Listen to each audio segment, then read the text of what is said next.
Hamjambo Magalacha. Today, we are tackling an intriguing question raised by a community member. Do we say aliweka or alieka?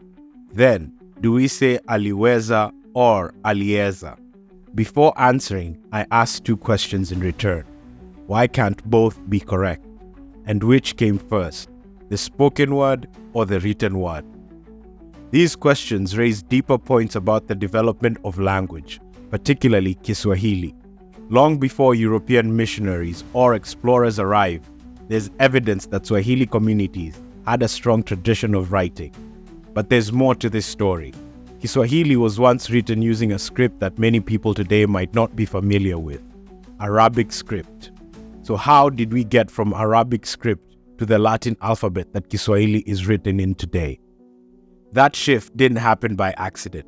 In the 19th century, as colonial powers gained control of East Africa, they began altering not just the governance and economy, but also the language.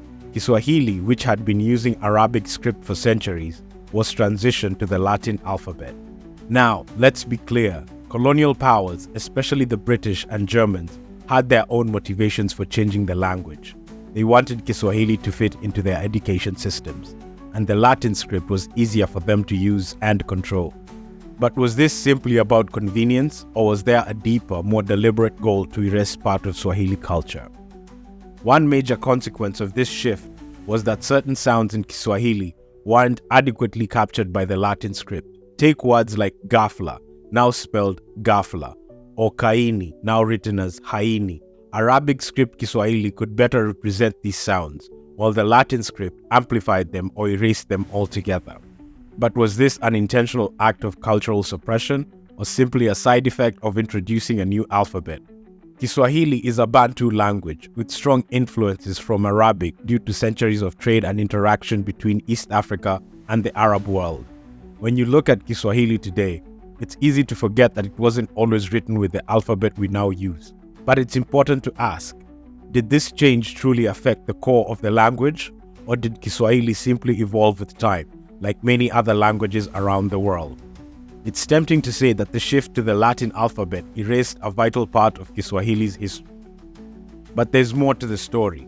While some sounds were lost in translation, Kiswahili has also proven itself to be incredibly resilient, adapting and thriving despite these changes.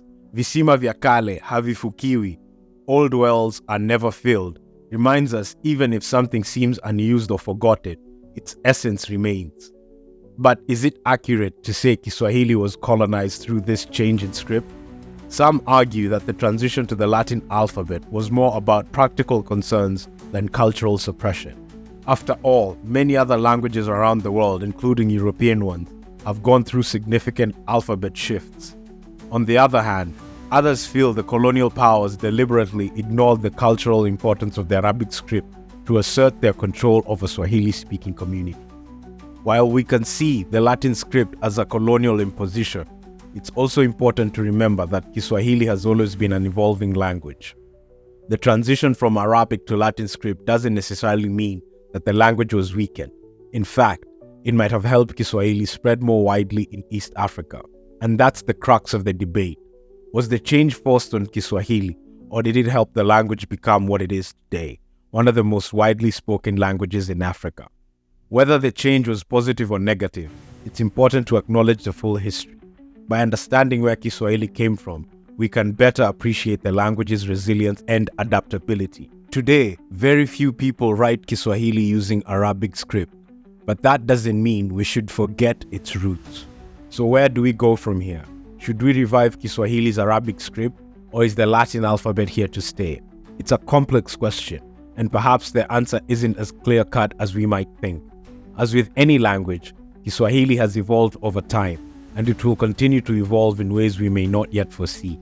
VISIMA VYA KALE HAVIFUKIWI. Old wells are never truly filled. The history of Kiswahili's writing is deeper than many of us realize. Let's keep the conversation going and explore what this means for the future of the language.